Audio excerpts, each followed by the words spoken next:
we tend to not enjoy the greatness in the moment, and we like to talk about it afterwards. And that's something I have to constantly remind myself when I'm watching Shohei that like I might be playing with the greatest player of all time. Like I need to enjoy everything that he does, and I do because it's hard not to.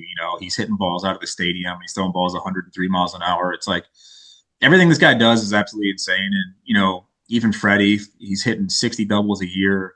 Mookie's becoming a Gold Glove at a new position after winning however many Gold Gloves at another position. Like it just like it's sometimes we forget to enjoy the greatness when it's right there in front of us, and we'd rather talk about it after the fact. But that's something that I'm trying to do more and more is just enjoy what I have around me and try to just watch it and enjoy it as much as possible.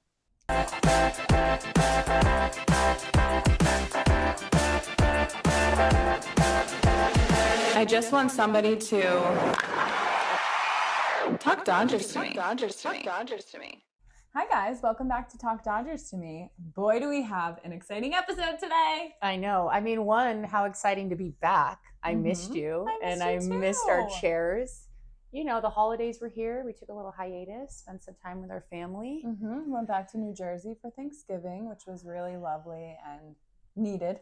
Yeah. But I missed you, and I missed our boys, and what a special episode that we've really been looking forward to, since I came on at the beginning of the season. Yeah, and really, I guess June, when we met him, and he said he would come on, and we've just been waiting for the right opportunity to make it all happen. Yeah. And oh my gosh, we could have talked to him forever. Forever. Honestly. And okay, maybe there were a couple things we forgot to say, but we know we'll get the chance to again. Yeah, we will definitely have the chance to tell him that Logan Webb puts his whole pitching defense around this one guy. I know, guys, we forgot to tell him that when Doug came on from Dodgers Nation, he told us that when the Giants play the Dodgers, they only game plan for one player. Are we able to say it? Yeah. Wow. Oh, Max Muncy. So that's who we talked to today. 3-time World Series champion, Max Muncy. Oh my gosh. It was such a treat. He's so consistent in who he is. And, we all love Max for who he is, and he just always brings it. And now he's the longest tenured Dodger on our team. I know. 2018, going into his 9th season with the Dodgers, just broke some records. He's now the Dodgers postseason home run leader. Over Justin Turner. What's with our third basemen just coming in hot? I know. I love it. I know. And he hit his 200th home run in 201 with the Dodgers this season. Yeah, it was really nice to just hear his mindset and what it's like to be who he is on the team. And I think everyone's going to enjoy it. Obviously, it's Max Muncy. I know. He gives us a little insight on family stuff. And, your girls always have to get to the heart of things. So, but it was, preparing to talk to someone on the Dodgers who we've watched for so many years, like, I've been overwhelmed with how to put it all into a 1-hour episode and what questions to ask and things like that, because I've just been so excited and really, really have loved him on the team and as a player for all these years. So to have him on the podcast is amazing, and I'm feeling very proud right now. Yeah, this was a really fun first episode coming back. Yeah, I know. You really have always spoken so highly of him, and maybe that's why this season I geeked out even more on who he was as a player and who he is at the plate, and his leadership. And it's really shown through this whole season. And I'm really excited that he's back. We got him for one more year as of now, and I'll take it. Well, hopefully he finishes his career with the Dodgers. I know that's what he would want. Yeah. But I just love how he hasn't changed, since watching him in 2018 and just watching like the Backstage Dodgers where we get to learn more about them. He has maintained the same mentality and answers questions the same way. And the fact that this team he's won 3 World Series, he has the Hall of Famers around him, but he's stayed himself and consistent. It really just is kind of the exact example of who he is to this team and why we miss him so much when he's not in the lineup. I know. I feel like I could talk to him so much because, like, you know, that he attested a lot of it to his upbringing. And it's like, I just want to dive more into that. I know part of me wanted to be like, Max, can you just sit back and let us just tell you how much we love you for like 10 minutes? I didn't want to make him uncomfortable. I know it's hard not to fan out, but I always say, like, I'm never too cool not to geek out when it's time to geek out. I know, we're fans. And you know what? I'm sure that our fandom came through in this episode, and that is fine by me because we're not trying to be anything that we're not. Yeah, we're going to just pull a page out of Max Muncy and just stay consistent in who we are and lean into it. I love telling. Actually, you know what? We can't tell them. I know. Anymore. No, you guys are going to really love this one. So please enjoy our interview with Max Muncy. I can't believe I just said that. I know. So cool. Well, we could not be any more excited than we are than to have Max Muncy on our show today. Welcome to Talk Dodgers to me, Max. Yeah, thanks for having me on. And congratulations. I know. This is amazing. Yeah, thank you. We're like it's been awesome. A month removed now from back-to-back championships. And you know, Jacqueline and I were just talking and we were at the Dodger Stadium celebration. So after you guys went on the parade and came back, and we're just like basking in this back-to-back win that you guys just did. But it seemed like your minds were already on the three-peat. I know. I don't know. You guys, I don't know if that was the case. But. Okay, well, good. Because selfishly, we're like, does someone need to tell them that they need to relish in what they just did and the amazing thing? You know, your whole thing was like job not finished. And I was like, when do they get to enjoy that they finished the job? I think at that point, everyone was just excited to get home. You know, having started in Japan and everything, we had to be out in spring training. Like first week of February was, you know, a report date. Usually it's not until like the 18th or the 20th, something like that. And so we were out there 2-3 weeks earlier than normal. And obviously playing into November, I think for back-to-back years on top of that, I think guys were just ready to get home. Yeah, I mean, I love the honesty because sometimes it feels like you guys are superhuman. And like we were laughing, we're like, do they ever just like want sick days or I know. Yeah, that's not part of our business. Unfortunately, we can't just decide to take a day off. It's just the nature of it. No, totally. Well, we appreciate it as fans and getting to enjoy this ride. I mean, this is so fun. We started the season in Tokyo with you guys, and we were just remembering, are you still mad at Rodney for catching that ball? Well, so the funny thing about that story is I was never actually mad at Rodney. I was mad at there was a little net that was like maybe a foot tall. It had no business being there. It's not going to protect anybody because everyone's heads were still like above the net anyways. Yeah. And so when I leaned over, my glove got caught on the net. And then obviously Rodney did catch the ball, but if my glove wouldn't have got caught, he wouldn't have been in the way. So I was staring at the net, but when you watch the video, it looked like I was staring at him, but no, I was more staring at the net. Like, why the hell is this thing even there? Well, that's so funny. And he had said that they were given helmets and gloves sitting there, right? Yeah. So again, like, why is the net even there? Because like I said, like when the people were sitting down normal, their head was above the net. Mm-hmm. So I mean, I guess it protects you from a chest shot, but even then, everyone was standing up for the most part, so it's not like it was going to protect anybody. Yeah, that's true. I'm gonna need footage of that. I guess I never watched the Tokyo Dome game to see like how other fans like. Yeah, why is that net there if it's not protected? I mean, it's protective, obviously, but just like it was only in like 2 sections of that area, and then they tapered it off. And it wasn't like it was the tall net that goes all the way around. It was literally just like a 1 foot tall net that I don't know if it's to protect from people playing catch before the game or what, but yeah, the lacing of my glove got caught inside that net when I was trying to pull my glove up, and that's what kept me from not catching the ball, not Rodney. No, totally. I'm going to go back for a second of her thanking you for not having sick days, because I'm not going to lie. This season, whenever things would happen and you were out and had little injuries here and there, like we felt it. I've been a fan of the Dodgers my whole life, and I don't know what it is about you, but this season in particular, when you were not in the lineup, I couldn't help but just be like, I miss Max. Like, I need Max. Like, why is Max, how's he doing? Is he healing faster? Like, the presence you bring to the field. I think it's just a unique part of my skill set. In terms of like my talent, I'm not adding anything more than what's already out there. There's a lot of talented players. I think it's just what I can bring in the batter's box, in the dugout. We always talk about we need to get pitchers out of the game. We got to do things to, work their pitch count. That's what goes into a lot of our hitters meetings. And that's just something that I naturally do. And because I do it so well, it doesn't force other people to feel like they have to try to do that. Because some guys don't like to see pitches. They want to swing at every pitch that's thrown up there. And that's what's made them good. That's what's gotten them to the big leagues. That's what's made them all-stars. And there's no reason for them to change. And so when I'm not in there, all of a sudden people feel like they have to, start doing things that aren't naturally them.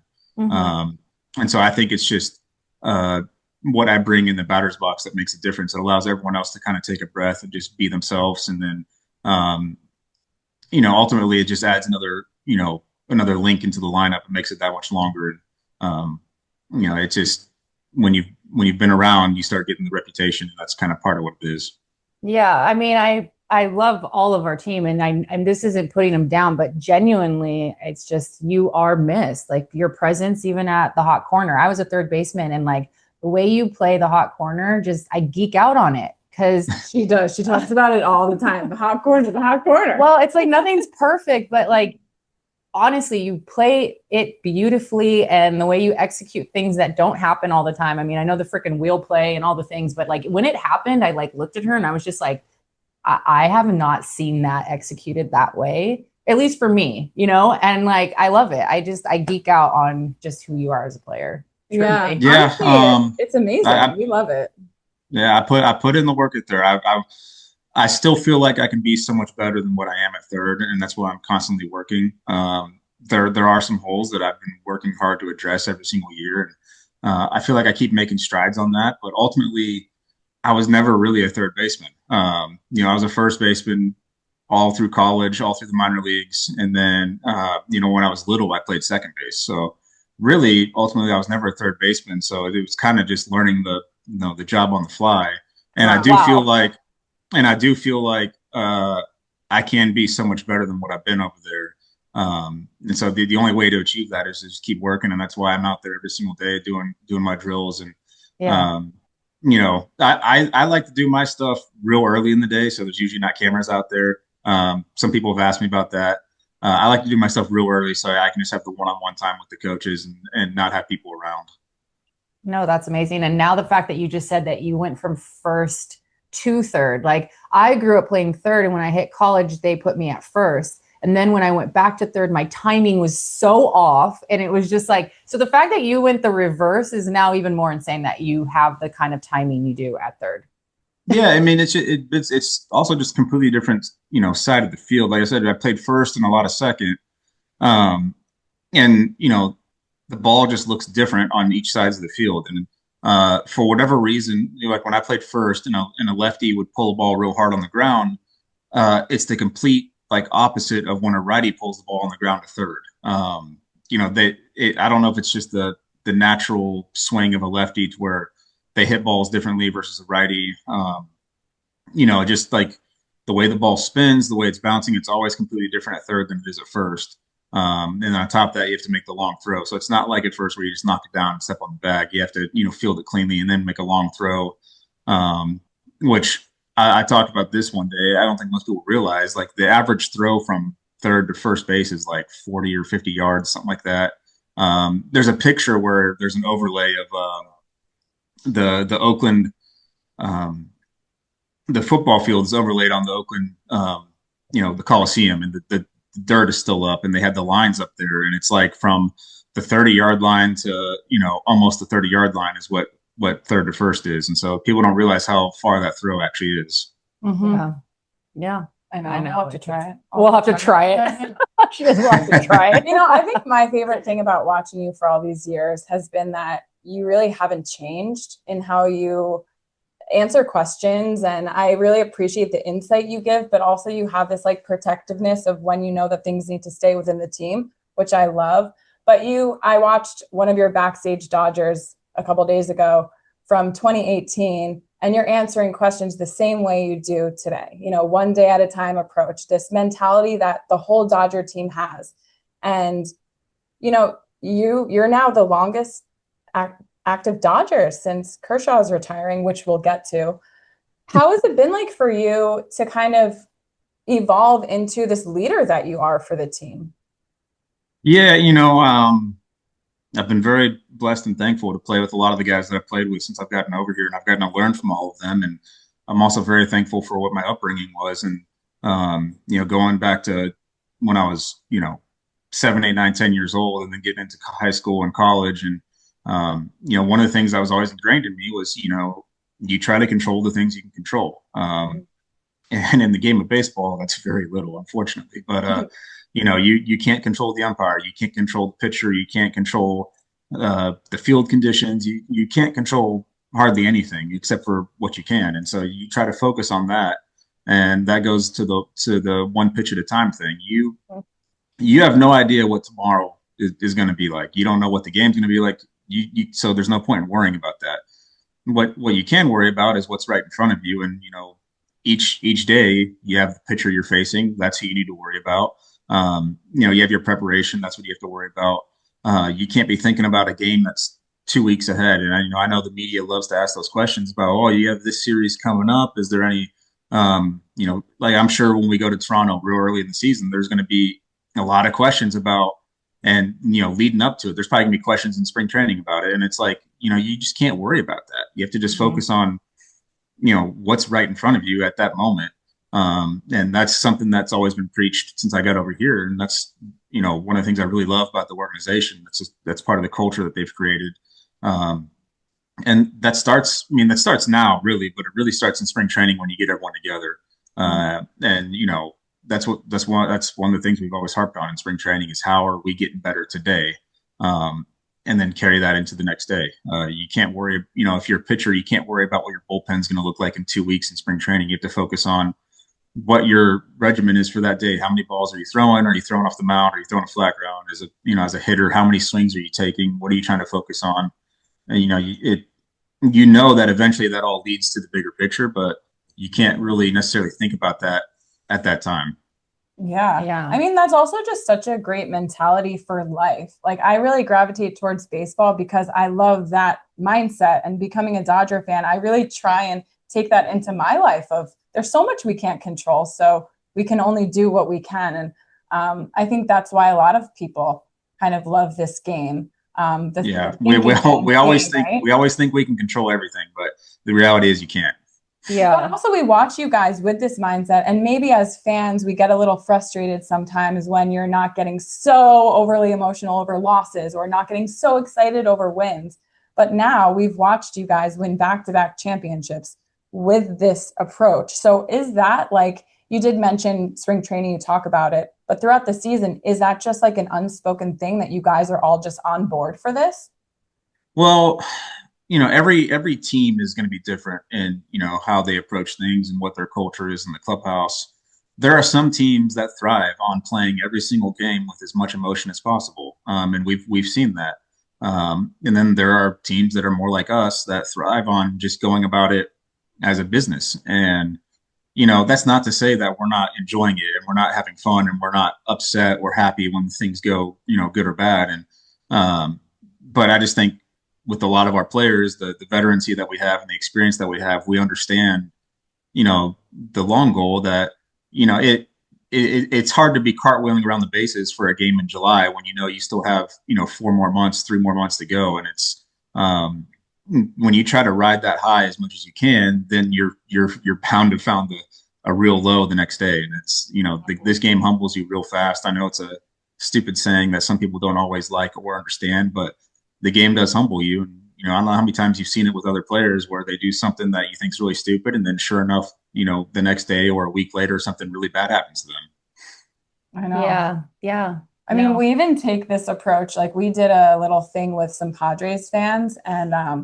their fans act like their team. We act like our team. So when we did this live thing with them, it's these two girls in San Diego who like are kind of doing something similar, but they asked to do a live with us, and we're like, okay.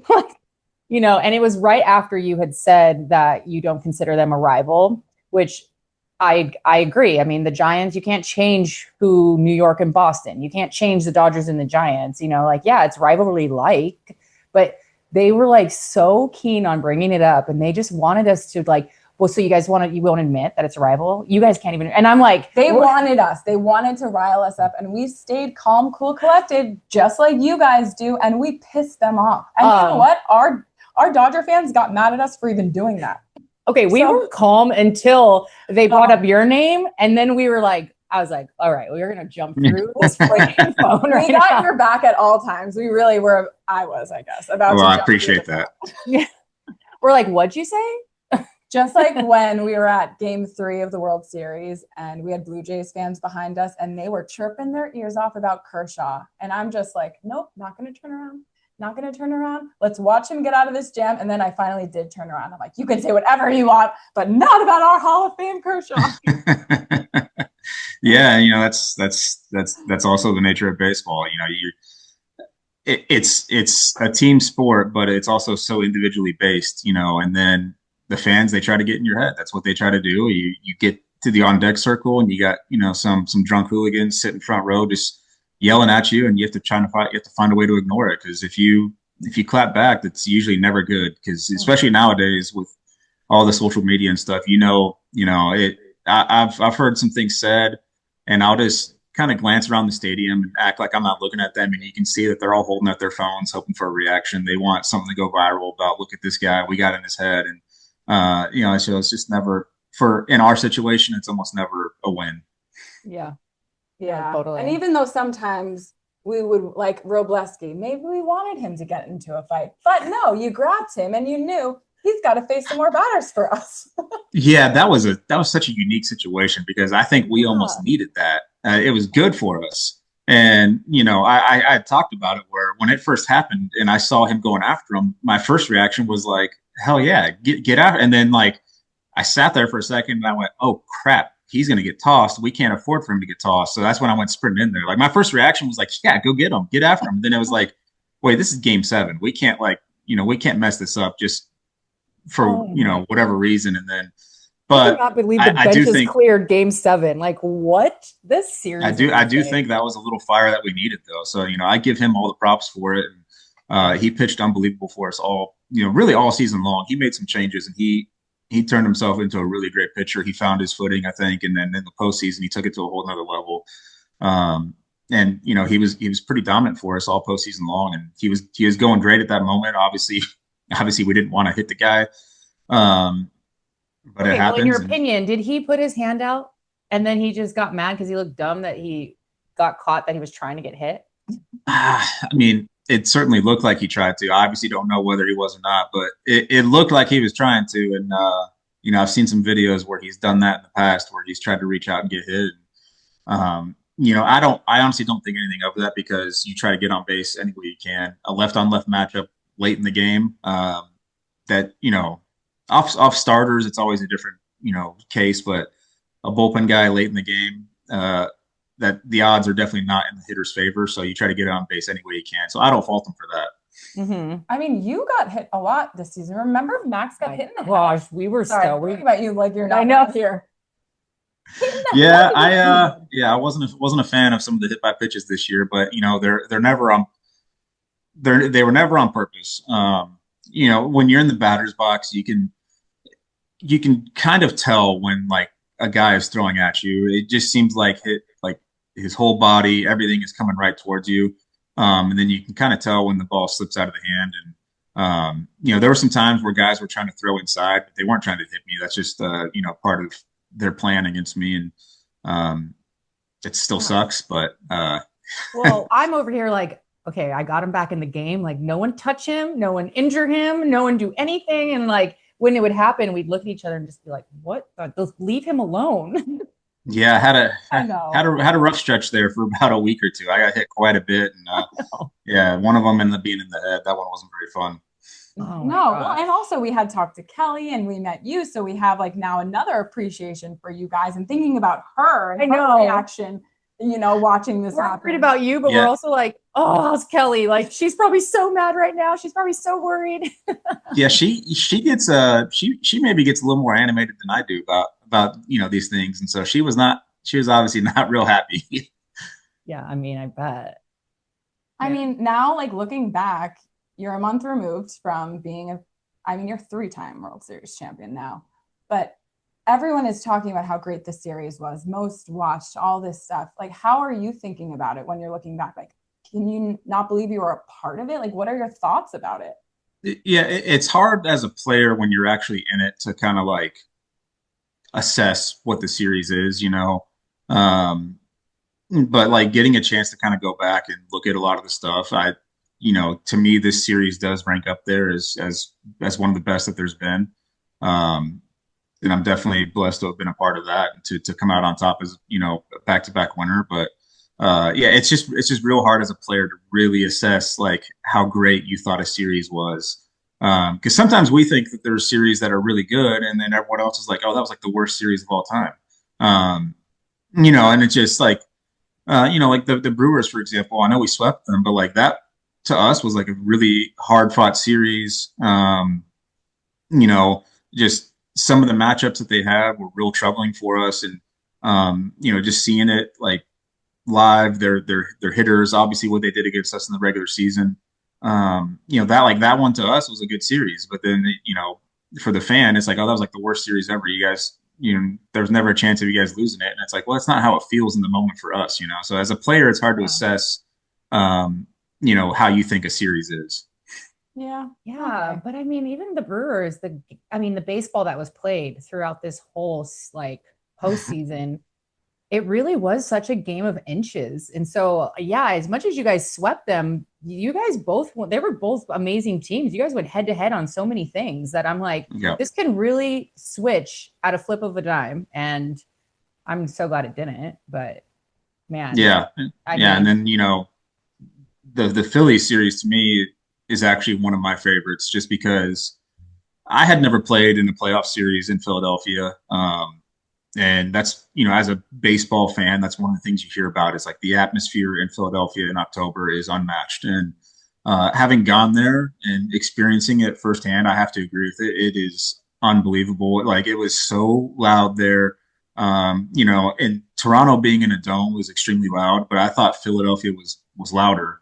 Because when the first game we're there, they're doing they call everyone out on the field. They do the lineups and everything. And when it came to us, they were booing so loudly that you couldn't even hear the announcer. And so, like, we're running up, guys are running up out the dugout, and they're having to look at the person holding the clipboard and be like, yeah, you need to run right now. Because people couldn't hear when they were supposed to go out.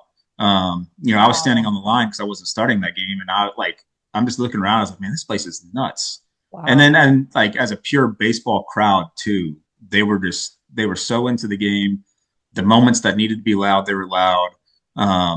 It wasn't like it was just noise. They were real baseball fans. And so to me, like, the Philadelphia series is one of my favorites, just because it was so cool to experience that firsthand, and to beat them both times in Philly was also better, because I've never heard a place be as loud as that, but I've also never heard a place that packed be as quiet as what they were when when Teo hits the home run, and when we take the lead, and when we made big strikeouts. By game 2, that's the point where it started getting loud again, because we were hearing the boos from the other side.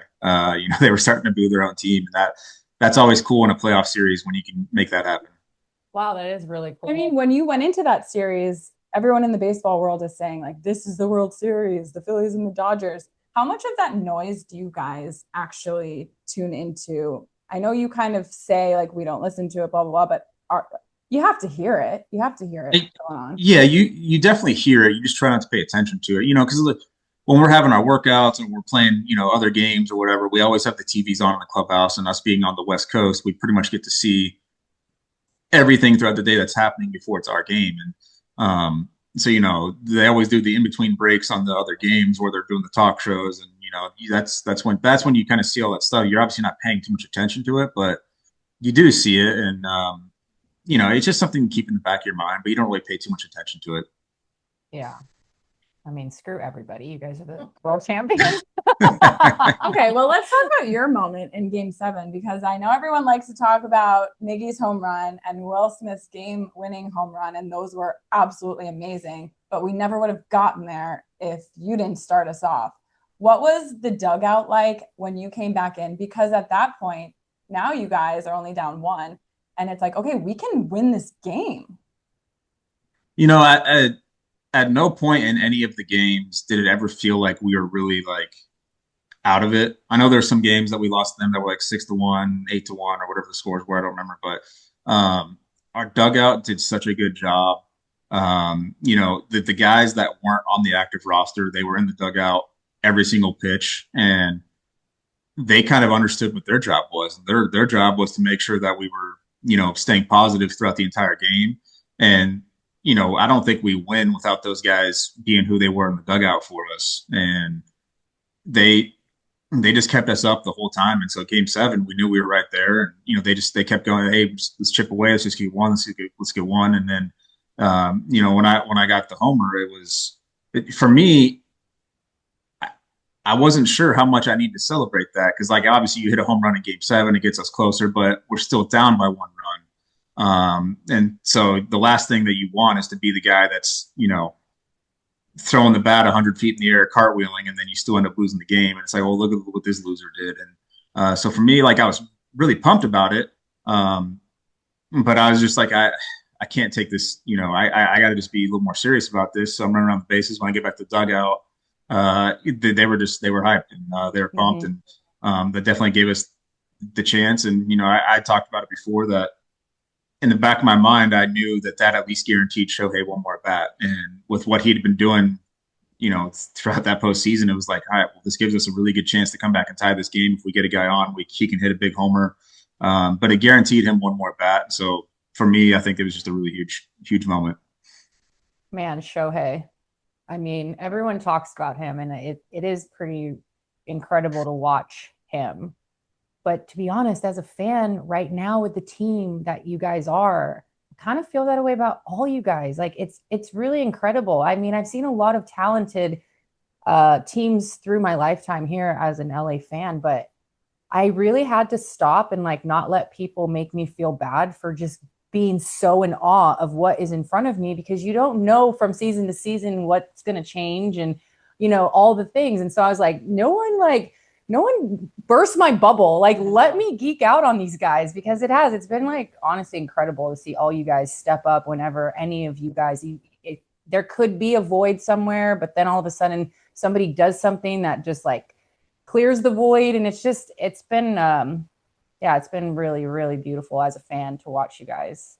It has, and fun. We have to come to your defense a lot. And as Dodger fans, and I wonder if people say this to you, but people would rather hate. It's easier to hate than really acknowledge all of the beautiful things happening within the organization and with the team. But what is so special and what we really like to highlight the most is, man, we have this star-studded team. But you are all great guys and great role models and really care and love each other. And so evident, especially, you know, last season and this season. What has made like this team this year? What do you think made this season so special? Yeah, you know, the last 2 years we've gone through a lot throughout the course of the season. A lot of injuries, you know, some stuff happening off the field. You know, you talk about like Freddie's family, you talk about just like, you know, other stuff that's going on. And it just brings the guys closer together. And, you know, the injuries, they always suck. And we've had a lot of them, unfortunately. But that's also just the injuries are also just the repercussion of playing deep into the postseason every single year. It's really hard to do that and then come back the next year and do it again. And, you know, it kind of gives us some adversity, and it makes the guys get closer together, because that's the only way you can really get through that stuff is you have to be closer as a team. If everyone's off doing their own thing, it's hard to, you know, it's really hard to kind of scrape through those moments where you're missing a couple of guys, maybe you're missing a couple of starters. And, you know, we've seen that a little bit where, you know, when we get a big blow, we'll go out there and we'll have, a bullpen game or something, and just no one's firing on the right cylinder. Then there's been other times where it's like, okay, we all got to come together, and it just helps us find ourselves in those tough moments, and that's just what's made the team so special. Is unfortunately we've had to go through a lot of them, but it's also made us who we are. Yeah.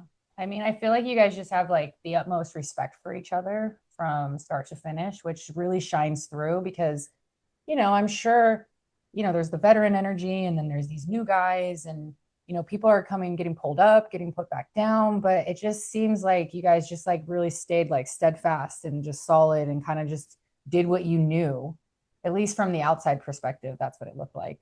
And I'm sure the teams are special too and are gelling like you guys, but well, now you're starting to sound like everyone else. Even when we had Stan on, Stan's like, well, all other clubhouses care too. And I was like, I'm not talking about we're Dodger fans. Sorry. We just talk about our team. We know there's others out there, but we're I think for us though, it's just our veteran guys and our stars and the amount of work that they put in each day. I've seen a lot of people in this game, and there's some guys that are just so naturally talented that they're all stars and Hall of Famers, and they don't necessarily work that hard. They're just that gifted at this game. And then with our team, we have multiple Hall of Famers, multiple All Stars, and yet those guys are out there every single day early, and that's where you see the clips. You have Freddie and Mookie and me and Miggy every single day out there, doing our ground ball drills. And these are just boring drills that you almost kind of don't want to do, but it's just become our routine that we're out there every single day together, making sure, and we're also holding each other accountable. Like, hey, did you guys do your infield stuff yet? Did you do your cage work yet? And for me, and I know this started before him, but for me, that's always started with Kersh. From the day that I had walked into the clubhouse years ago now, that was like one of the first things I noticed was there was nobody that had more fun than him, but there was also nobody that worked as hard as he did. When he showed up to the field, it was like 3-4 hours of just nonstop. How am I getting better? What am I doing in the weight room? What am I doing out on the field? How do I work on my mechanics, work on this pitch, work on that pitch? Do my stuff in the training room. Like, what do I need to do to be better? I'm going to work as hard as possible. I'm not going to stop. And then when that's over, it was like he was the greatest teammate ever. He loved having fun in the dugout. He loved having fun in the clubhouse.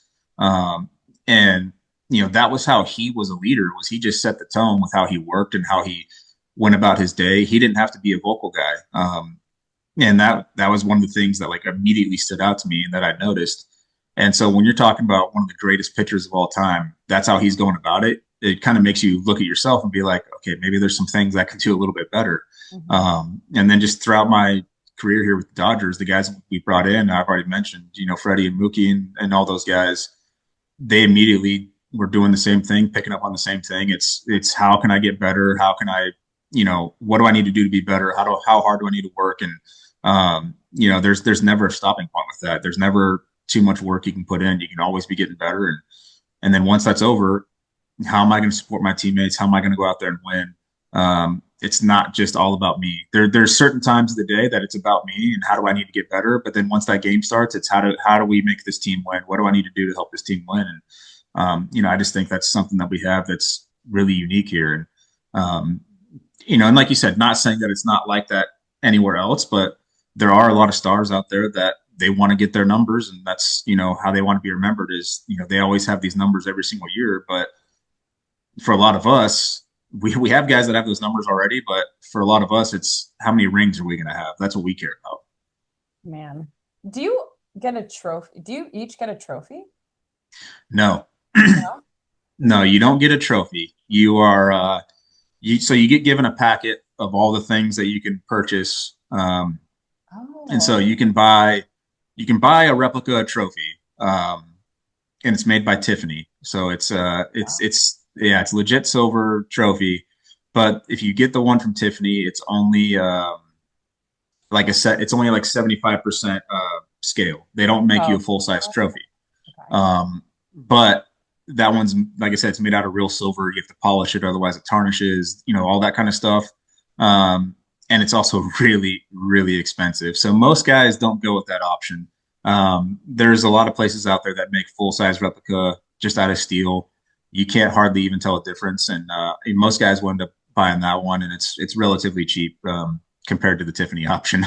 Because we did notice you had 2 trophies. Yeah, those are not real replicas. Is there a third on its way? There is, yes. Oh my gosh. So You don't have yeah, to buy it's your just rings, right? uh, No way. No way. Oh my it, god. Do you get one for like the safe and then a smaller one to wear around, or is that just stand custom? so we don't have to pay for the ring, but you get taxed on the ring. Uh, As with pretty much everything in baseball that we get, you pay the tax on it. So like our tickets, we don't get tickets for free. We don't. Yeah, you don't. So like every game that Kellie goes to, we're paying for those tickets. No, the wives and your kids. Yep. is Yep. this like a California tax thing, or is this like No, across the board? that's across the board. Yeah. Wow. So that's so like people will always reach out and be like, hey, let me get like 10 tickets, and it's like hey, we have to pay for these. Like it's not like I'm just giving these things out, like Wow. Shoot. and so that's kind of so that's how the rings work is you pay the tax on the ring, and but obviously no one's going to complain about that. That's one of the hardest things in baseball to achieve. So no one's going to complain about having to pay the tax on the ring. When do you whip it out? When do you whip out the rings to wear? Never. I don't wear those. They're locked away safe. I don't want anyone having any ideas about that. Yeah, no, totally. And then I heard that the wives have a special ring if they want to purchase that for themselves. Or no? You would have to ask Kellie on that one. I believe they do. We'll ask her. And so again, that also, well, I think they're doing their own separate thing. But that's also something that's included in the packet. If you want to buy replica rings, you can. But once again, you can't buy like a full size ring. You can buy one that's like almost the same.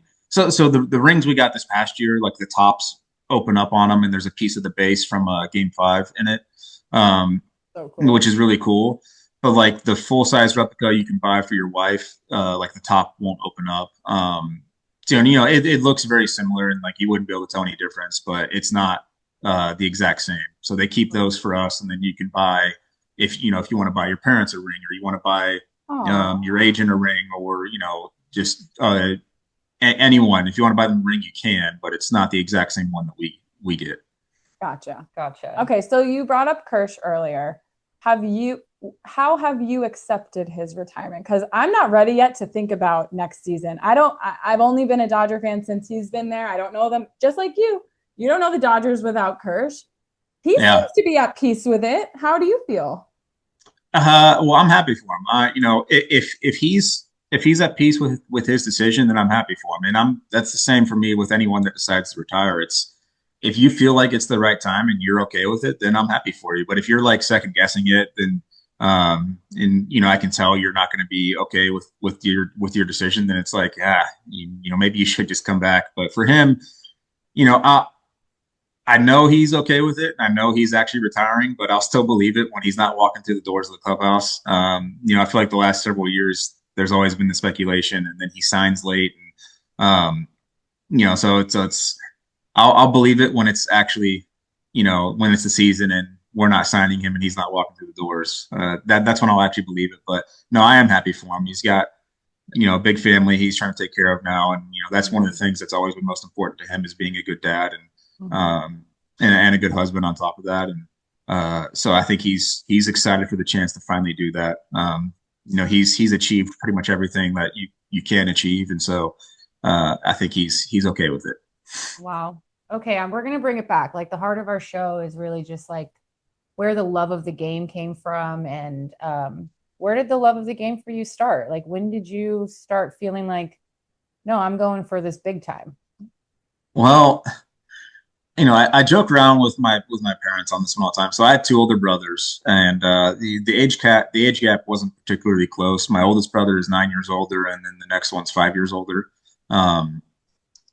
They were always playing baseball, and so being the youngest of the family, I was always dragged along to all of their games. So I spent my entire life at the baseball field, pretty much.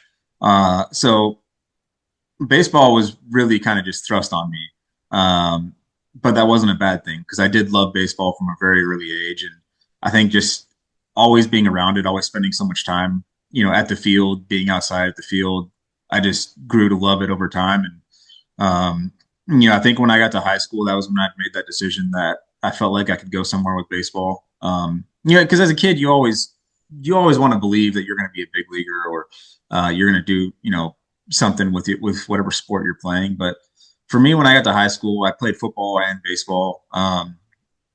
And I love football. Obviously, being in Texas, you kind of have to, but I did love football. I loved everything about it.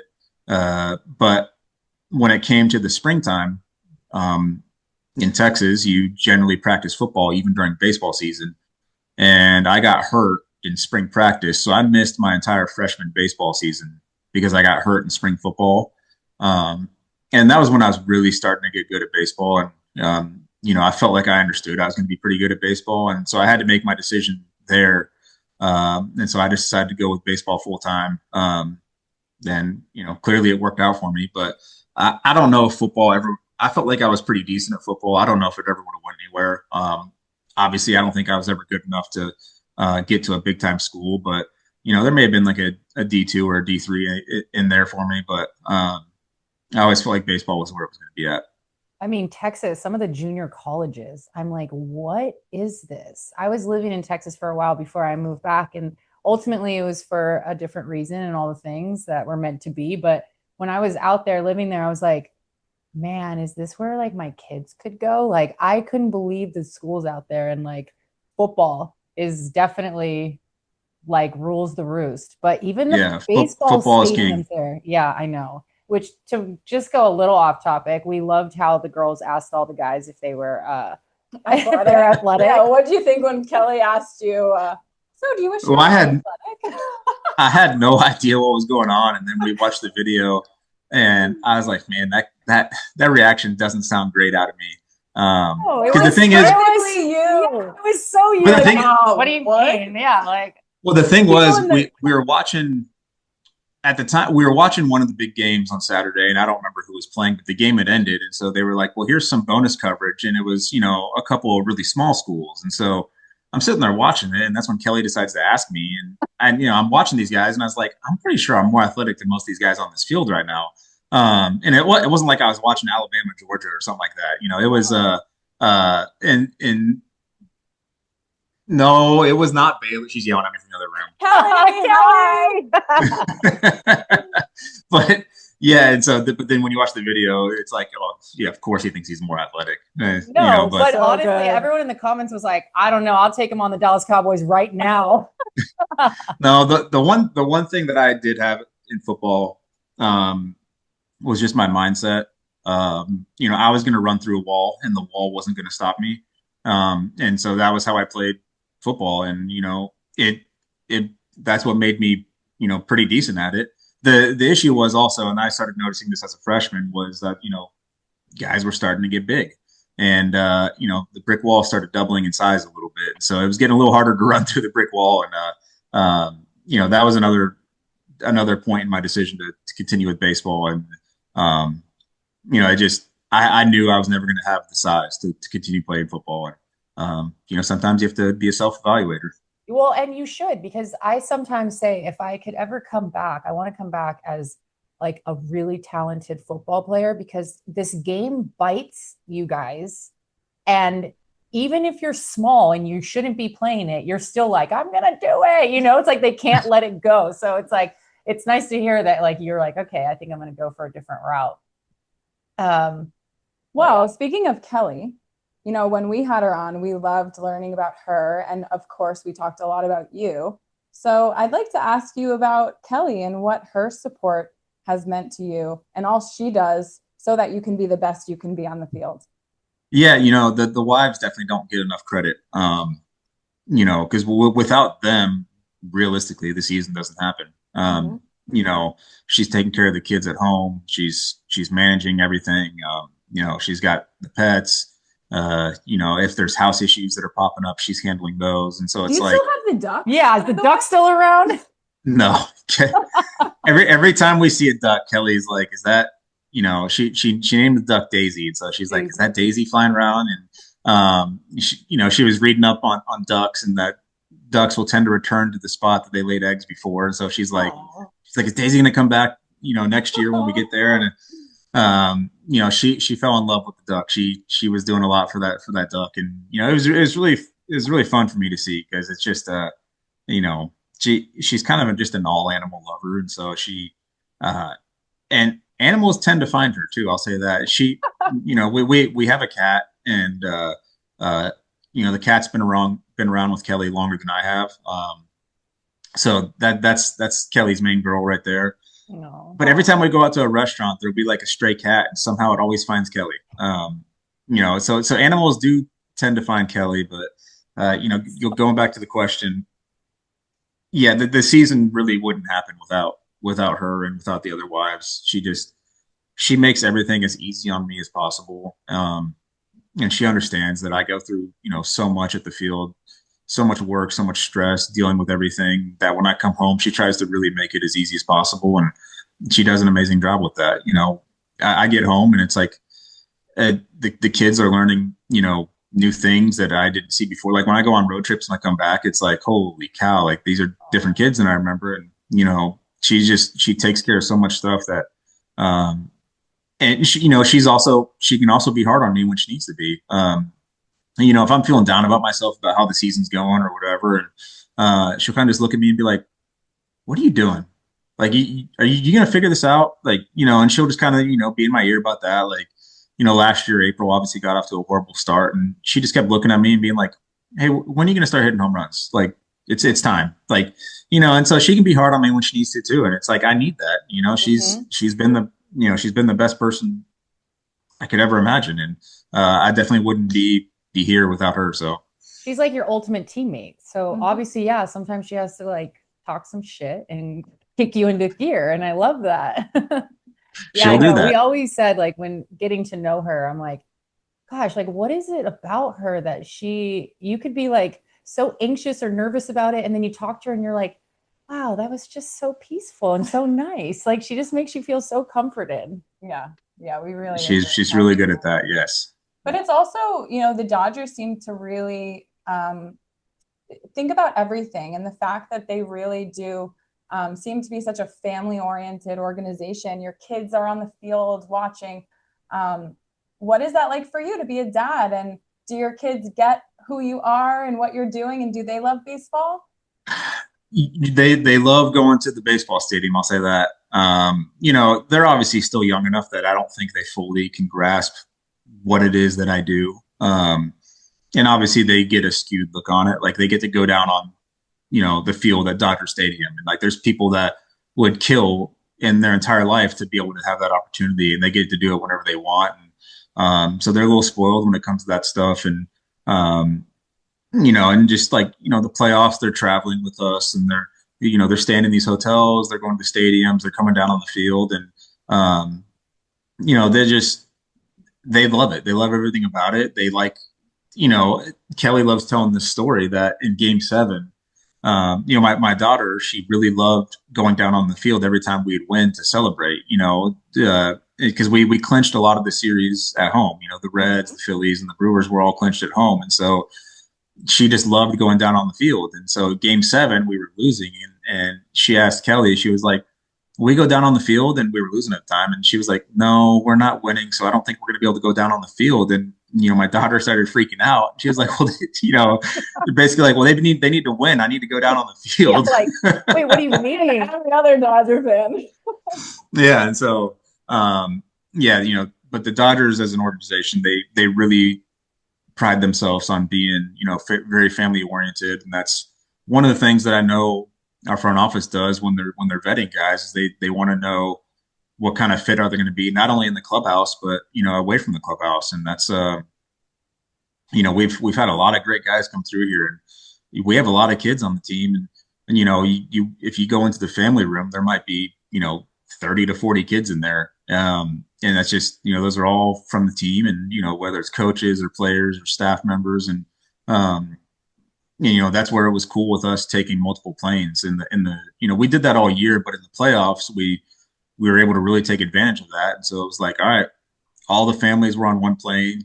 Um, I heard it didn't necessarily always go the best. It got a little wild on that plane. All the kids just running up and down the aisles. But yeah, it's just fun for all of them to be able to experience, the whole venture of the playoffs with us. Because I know there's some organizations that they don't do that. If the families want to go, they have to fly on their own. And so I always thought it's really cool that we've done that with our families. Yeah, no, that's really cool. I saw that they were like trick or treating through the plane and like all they all the daughter dance in the clubhouse was the sweetest thing ever. Oh my god! Yeah, that was yeah, last year was the first time they did that, and it was a really cool idea because the thought behind it was like the boys are always allowed in the clubhouse, and so all both Charlies, Kershaw and Freeman, they're always in the clubhouse. Aaron, Miggy Rose kids always in the clubhouse. It just like the boys are always in there, and so they were like, we need something where it's the girls can hang out with the dad in the clubhouse, and so they invented this idea, and it was really really cool. And both years that we've done it, it's been a huge success. I know all the girls love being in there. They have dance parties, and they always have. Of course, they give them like sugary lemonade and cupcakes, so they're just bouncing off the walls. But you guys it's are like, fun. Yeah, this is great. Yeah, I think last year they had a couple people will come in and do like hair and makeup for the children up in the family room, and so like they got all dressed up for it. Meanwhile, they just give us like a plain T-shirt that says like "Girl Dad" on it or something like that. But yeah, it's fun. I love it actually because it's a really fun night for people to spend with their daughter and just they're right because the girls aren't really ever allowed in the clubhouse, and so it's just fun for them to be able to go in there and hang out where dad's at work for 10 hours a day. Man, I'd be pissed. I have an older brother, but he was more of like Taekwondo athletic and I was like ball sport. And so I'd be mad. I'd be like, he shouldn't be in there. I should. But we love that. And that's, one of the many reasons that we really love the Dodgers because they do things like that and just the culture and the values. And as we just kind of wrap up with you, and we're just so grateful to talk to you today, there's so many exciting things that the Dodgers continue to do. And as fans, it's like just exciting to see, all right, what's going to happen next? So when something like Mark Walter buys the Lakers, do they like give you guys updates? Is there like an email that goes out? What is the communication between like the front office and everything that's going on with the team? Yeah, I don't think we're really involved in those emails, No, you don't get a team update. But one of the really unique things about our organization and our team is the owners and the front office. They'll be down in the clubhouse all the time, and and this is actually one of the things I do love about our organization because guys will come over from other organizations all the time, and they'll be like, "Hey, who is that guy?" I'm like, "Oh, that's Andrew. That's Friedman. He's the one that brought you here." And they'll be like, "Oh, why was he making fun of you?" And it's like, "Oh, that's just what we do. Like, we have such a close relationship, and they'll do that with everyone in the clubhouse. They'll kind of walk in and make little jabs here and there, and then guys will make jabs back to them. And you can always tell who's new on the team because they'll be like, "What'd you just say to Andrew?" Like, "Oh, we're just playing around. Like, it's not a big deal. We're just having fun." Like, so it's not quite up to that par with the owners, but for some of them it is, and because they're around us all the time. They always want to come in and say hi, check on how you're doing and everything like that. So, I think for us, it's really cool to see, them be able to venture out on this stuff. And, obviously you have the Dodgers and now the Lakers. That's you're getting a pretty big King fan in LA right there. But, I think, I know, I think love it. I think for fans, they should be really excited because obviously look at what Mark and Andrew have been able to do with the Dodgers, and they're hoping to be able to do that with the Lakers. And so I think that's as a fan, you should be pretty excited about that. We are. Yeah, we are. We are very excited about it. I know. I always say, like, growing up, we didn't really have a football team in the era that I was in. The Rams had left, the Raiders left. So it was Lakers, Dodgers. Like, that's what we did. You bleed purple and you bleed blue. And the Lakers fall off a little. And that's my point is, like, I had that Kobe era where I was so, like, I could be on the edge of my seat watching basketball, and I haven't really felt that. And it was like, that's why I'm like, let me enjoy my team that I have them right now, because you never know when it's going to change and when it's kind of going to go away, and it goes in, like, and so Yeah, Yeah. we tend to not enjoy the greatness in the moment, and we like to talk about it afterwards. And that's something I have to constantly remind myself when I'm watching Shohei that like I might be playing with the greatest player of all time. Like I need to enjoy everything that he does, and I do because it's hard not to. You know, he's hitting balls out of the stadium. He's throwing balls 103 miles an hour. It's like everything this guy does is absolutely insane. And you know, even Freddie, he's hitting 60 doubles a year. Mookie's becoming a Gold Glove at a new position after winning however many Gold Gloves at another position. Like it just like it's sometimes we forget to enjoy the greatness when it's right there in front of us, and we'd rather talk about it after the fact. But you know, that's something that I'm trying to do more and more is just enjoy what I have around me and try to and you know just watch it and enjoy it as much as possible. Yeah, well, I mean, for when you're talking about Shohei, it's like your teammate is the greatest player of all time, but he's also the one picking up the trash on the ground and filling up the water cups in the dugout. So, do you ever need to like Yeah. click back and remind yourself, okay, this is like this the best Well, you know, player? and that's just that's a culture thing I think too, but that also speaks to who he is. You know, one of my favorite videos that I've seen is where we're in I think we're in San Diego actually, but Shohei's standing next to Will Smith and Will Smith's, you know, chewing some gum and he takes it out and he throws it on the field and Shohei just turns and side eyes him like, what are you Like, doing? yeah, like, Like How dare you? like, what did you just do? I know. When we went to Tokyo, we came back. I was like, man, that just like makes that video make so much more sense. And also, we yeah, have I so mean much to learn from them. we're traveling with the baseball form of the Beatles at the moment. So it's pretty crazy everywhere that we go. Yeah. I mean, Well, what does off season look like for you? Do you have fun holiday plans? What's the family doing? Well, we're getting ready for another baby. That's what we've been mainly been doing. So it's you know, we're trying to enjoy the holidays as much as we can, but you know, we're starting to stress out over that. You know, she's coming up real soon, and Wow. um, so we're trying to you know get things prepared for that. You know, make sure we're having cribs and strollers and all that stuff, and um, trying to remember what all we had from the previous babies. I know you guys probably have stuff in LA and Arizona. Do you have just stuff everywhere? Well, that's what I'm saying. We're trying to remember what all we've got. You know, thankfully Kelly is about the most organized person I've ever met in my life, so she has a pretty good, you know, handle on all of that. But that's also stress that she doesn't need to be dealing with. But unfortunately, I can't handle that because I don't know. So I try to help out as much as I can, but you know, that's why Kelly's got to handle on all that stuff. Aw. Oh, well, we're so excited for you and your growing family. Please give Kelly a hug for us. And we wish you the best going into 2026 and enjoy this back to back championship. Yeah. And then go for that three-peat. Yeah. Okay. Yeah.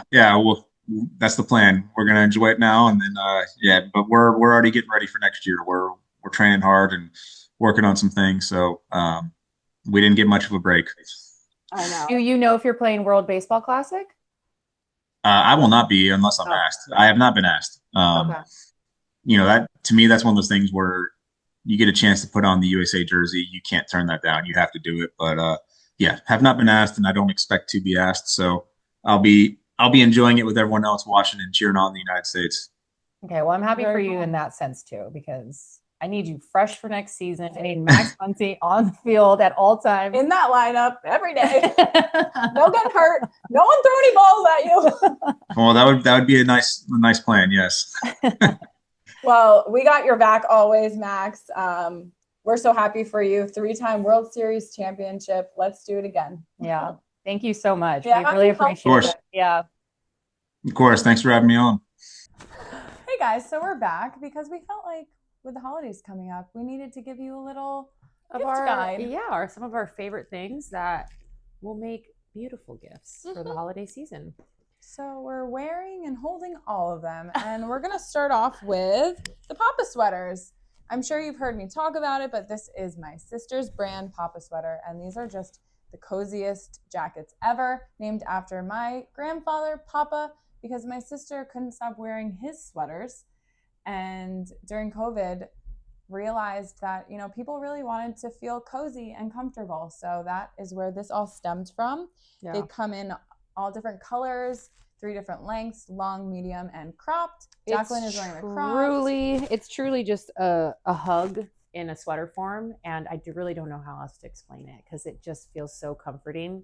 It really does. So Nana always used to say, snug as a bug in a rug, so that became PapaSweater's like tagline, which is just so perfect. I'm not even just saying it, but that's how it feels. It's just like, okay. I know. So get yourself one or your family, and you really won't want to take it off. Yeah. And then we've got some of the, our sequence pieces. I'm having a pretty big sale right now. So many people are like, I can't decide which one I want to get. So the more you buy, the more you save. Ooh, I love it. You guys have seen us wear these all season long, how much fun we have wearing them. So this is a great opportunity to get one for your favorite Dodger fan or yourself. Yeah. And get ready for 2026.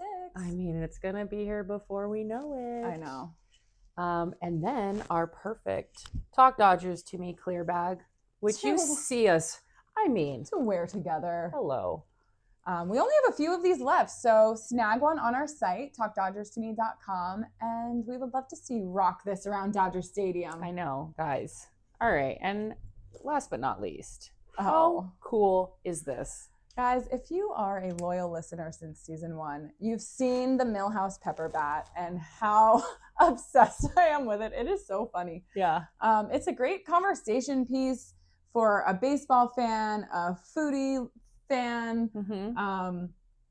It is a 2-scale wooden bat that... Tell the people what 2-scale means. The same size as a regular bat. Oh, because it goes fine pepper and... Yes. Okay. Yeah, so you put the pepper in on this side, and then you flip it over, and then this acts as the pepper grinder. Wow. And so depending on what you're eating, you can make it be coarse or fine pepper. Wow. I can't wait for you to cook for me just to use it. I know. Actually, one time I honestly ran out of pepper, and I had this in my car, and I ran to my car and grabbed the bat and used the pepper. Next time you do that, I need you to record yourself doing that. I know. It really does come in handy, and we get to keep it in our studio, which is awesome. So we have a 10% off code for you if you put in Talk Dodgers to Me. So get yourself one of these and let us know if you do, or send us a video, because these are so much fun. Well, happy holidays, guys. That is our gift guide. Thank you to our loyal listeners. We love you so much. And we are wishing you a very happy holiday season. Go Dodgers. I just want somebody to talk Dodgers to me. Talk Dodgers to me. And Happy New Year. And still, go Dodgers. Go Dodgers forever. Don't you want to use this now? Yeah. Who do I want to knock out? I know. Yeah, I mean, take your pick. Bye.